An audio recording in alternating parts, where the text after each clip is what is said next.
In this film, we're going to be looking at how to create some quick actions to give you some light leaks and fogging if you're kind of trying to replicate the good old days of film, as it were. So it depends on the kind of image that you have. You're going to want different kind of film leaks and things, really.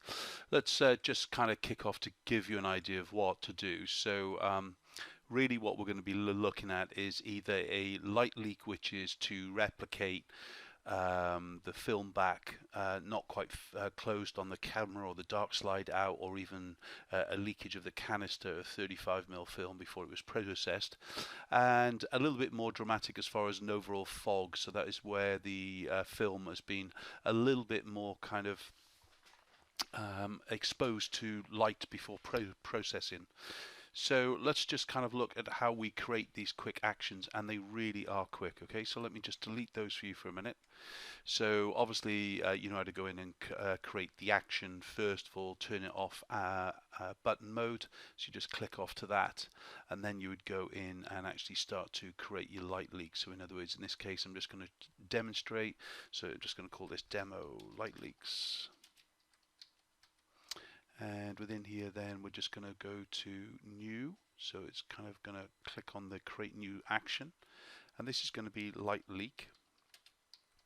You can call them whatever you want. I'll just call it light leak 1 for now.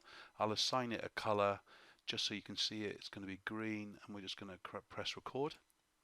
So at this point, I want a gradient fill layer. There's two ways to do it. Either go up into the layer and then actually go to new fill layer and the gradient. Now, the benefit, remember, the action, it's going to record everything that we're doing.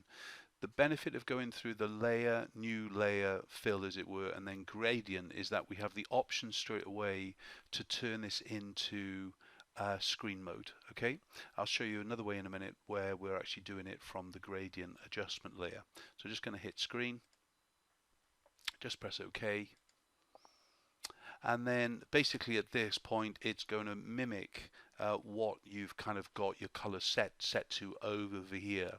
So in this case, you either want to actually set to the defaults or whatever it would be. So what I would do, if we just kind of cancel that and cancel that for a minute, and we press the stop, okay, you can see at this point we haven't recorded anything because we technically haven't finished anything of the command. All right. So if I hit the record button now again, and the first thing that I do is hit D for default, okay, that will set the black and the white. That's really what we're looking for. Then we're going to go into that same way, so layer, new fill layer, gradient, and basically setting that to screen, pressing OK, and then it's kind of by default we've got the black to transparent, which is what we want. At this case, we're looking to click into the actual gradient itself, and that kind of brings up the gradient editor, and we're going to work just on the left hand side in the bottom row. So we're going to click on the color stop and then once, and then click on the color, and then we want this to be white.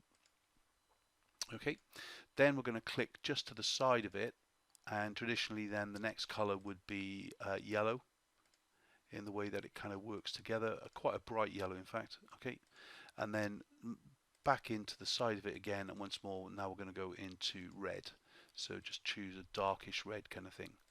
So once we've kind of chosen our colors here, we can press OK, and then whilst we're in this mode we're pretty much done. Okay, so we can just now press OK with it and basically press the stop button, and that action will now play for us. Let me just show you.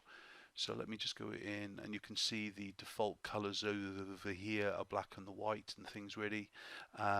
But because in the action I built in something to reset the colors, if I didn't, basically it's going to kind of take on the color what is on the foreground background layer. So if we just kind of light leak 1 here, press the play, you can see it defaulted the colors here, it created the new fill layer for us, and we're pretty much done.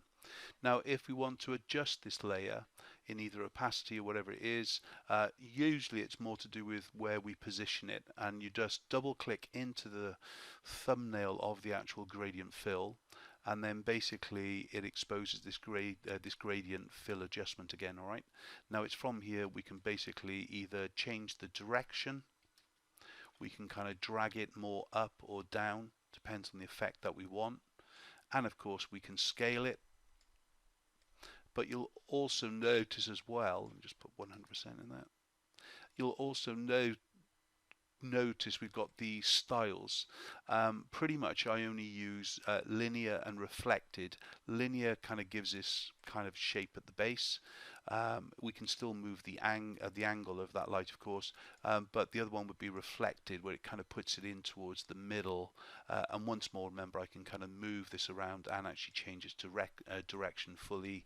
And once more, I can go into the kind of the scaling and so on with it. Okay, so we've got the full kind of post-action adjustments just by clicking onto the thumbnail here. The other one that I want to be showing to you is the kind of the gradient fog across the whole image.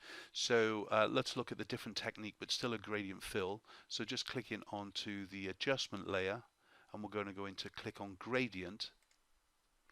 And at this point, we want to actually set the colors. So before we got here, we needed to choose the colors to actually give us our kind of gradient effect, whatever it be. So this is where we would go in and actually choose our colors.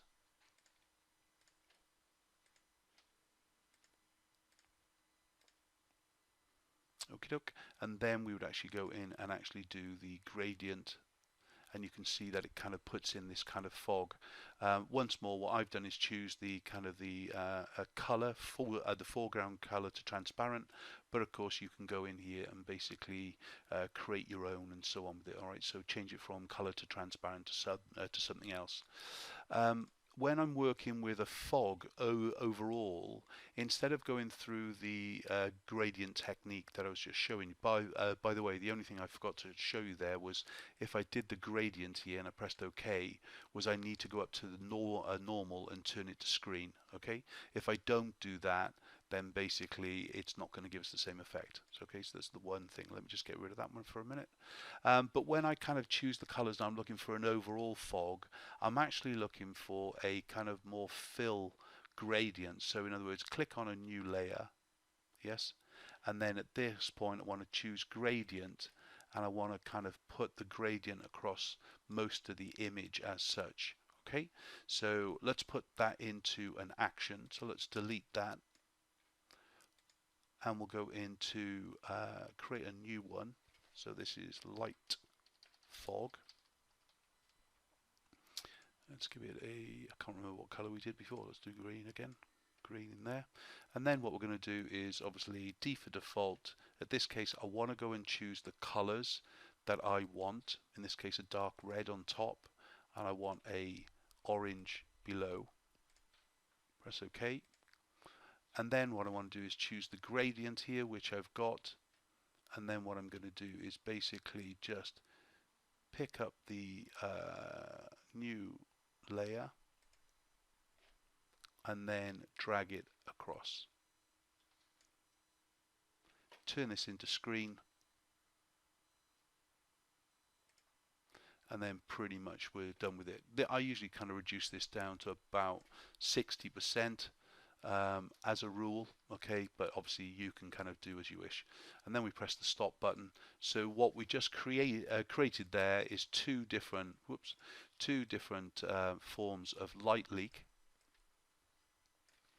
So let me just turn this into button mode so you can see those ones we created. So there's light leak 1. That's the bottom. Remember to change its position. You double click into the thumb and you can basically drag it.